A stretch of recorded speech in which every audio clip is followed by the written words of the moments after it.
La resurrección es la experiencia de unión con Dios.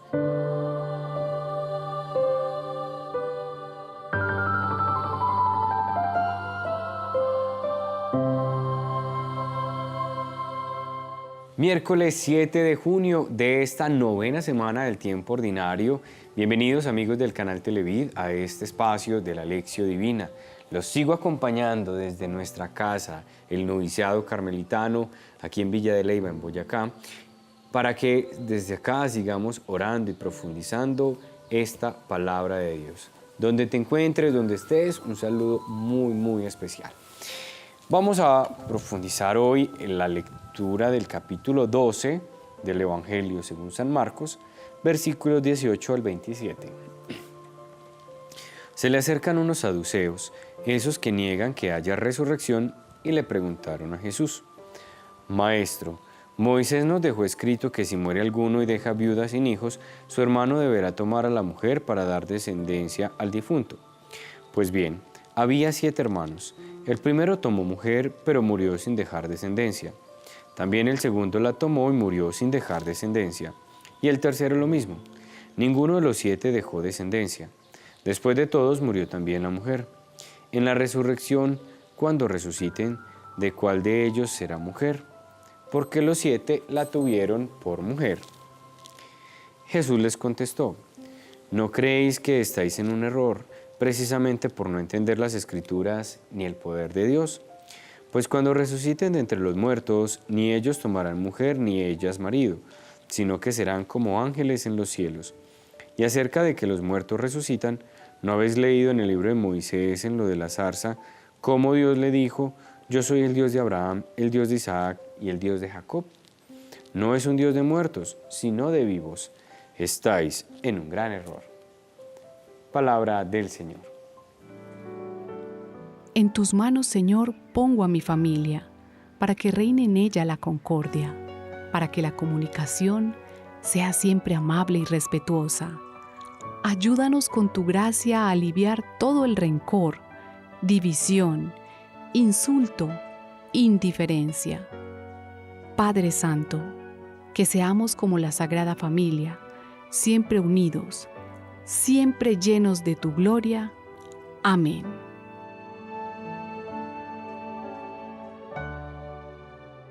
Para ubicarnos en el texto de hoy, recordemos que cuando nosotros hablamos del judaísmo, hay que entender que dentro del judaísmo hay pequeños grupos que cada uno tiene unas connotaciones específicas, incluso a nivel de fe.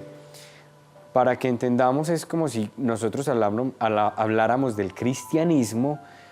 Nosotros decimos, todos los que siguen a Cristo son cristianos, solo que hay distintas denominaciones, hay distintas formas de relacionarse con Él, desde la tradición, desde los ritos, desde la teología. Entonces, ahí está el cristianismo, pero hay distintas formas de hacerlo, de esa relación con Él, o más bien distintas formas de entenderlo, de entender esa relación con Jesús. Lo mismo pasaba con el judaísmo. Está el judaísmo, pero también hay distintas formas. Uno de esos son los fariseos, están también los celotes, otro grupo, están los saduceos, que es el grupo con el que habla Jesús hoy. Ese grupo de los saduceos negaban la resurrección, no creían en la resurrección de los muertos. Recordemos que para los judíos los muertos iban al Sheol. Eso después se malinterpretó en la tradición, en algún momento en la teología cristiana, y se empezó a confundir el Sheol con el infierno, ¿sí? Y son dos realidades muy distintas, porque una cosa es hablar del lugar de los muertos y otra cosa es hablar del infierno. Entonces, aquí no se nos está hablando del infierno, se nos está hablando es del lugar de los muertos, el lugar a donde iban las personas tras su muerte. ¿Qué pasa? Entonces, ellos no creían en eso, en que pudieran resucitar. Jesús, obviamente, que creía. De hecho, ese es su mensaje central, la resurrección. Entonces, en esa discusión ellos le ponen un ejemplo a Jesús. Bueno, si una persona se casa con una mujer, no tiene descendencia y muere, y se casan y nunca tiene descendencia, ¿qué es lo que pasa? En el fondo, lo que está mostrando estas palabras de estos hombres es que no estaban entendiendo la resurrección. Y cuando nosotros no entendemos la resurrección, sufrimos. Cuando no entendemos la resurrección, lloramos. Cuando no entendemos la resurrección, nos quedamos elaborando un duelo que lo que va generando es que no vivamos. Y eso es algo de lo que quiero profundizar. Que yo entienda, Señor, por qué me creaste y a qué vine al mundo. Que yo entienda que la felicidad está en dar más que en recibir. Que yo entienda el valor del más grande tesoro, la familia. Que yo entienda el don de perdonar que me hace más grande ante ti. Que yo entienda, Señor. Quiero emplear en este bloque lo que estaba diciendo. ¿Por qué? Porque miren, los saduceos no creían en la resurrección, pero era por la idea que tenían de ella. Ellos creían que en la resurrección uno volvía, ¿cierto?, a tener el mismo estado que tenía antes.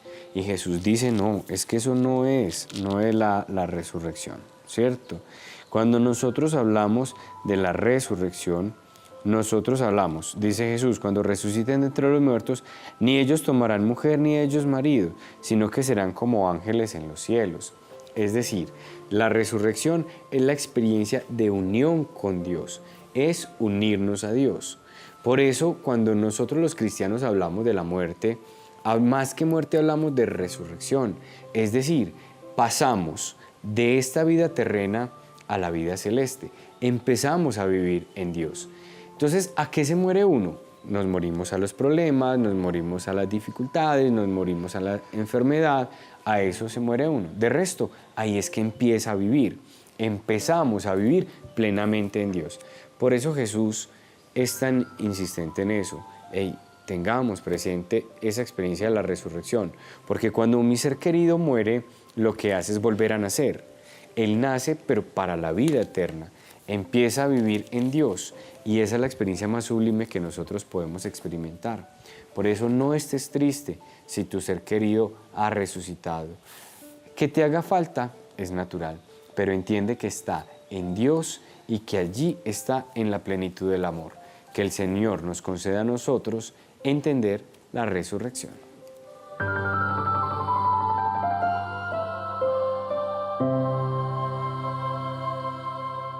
Señor, danos la gracia de entender la resurrección. Entenderlo, comprenderla no desde conceptos racionales, sino desde una experiencia vital. Es decir, que entendamos que después de esta vida eres tú nuestra morada. Eres tú quien nos espera con los brazos abiertos para llenarnos de amor, para llenarnos de luz, para llenarnos de paz. Señor, ayúdanos a vivir también con la tranquilidad y la confianza que nuestros seres queridos han resucitado, que ellos ya están en ti, es decir, están en nuestro corazón, pues tú vives en nosotros. Ayúdanos, Señor, y ayúdale a todas las personas que nos acompañan en esta lección, que pueden tener algún dolor muy grande o alguna ausencia en su corazón por la pérdida de un ser querido, que puedan comprender, entender y vivir que no lo perdieron, que ganaron un ángel para el cielo. Bendícelos y llénalos de tu paz y de tu amor. En el nombre del Padre, del Hijo, del Espíritu Santo. Amén. Bueno, ya saben, amigos, nos encontramos mañana. Por lo pronto, recuerden vivir en el amor, porque el amor da valor a las cosas.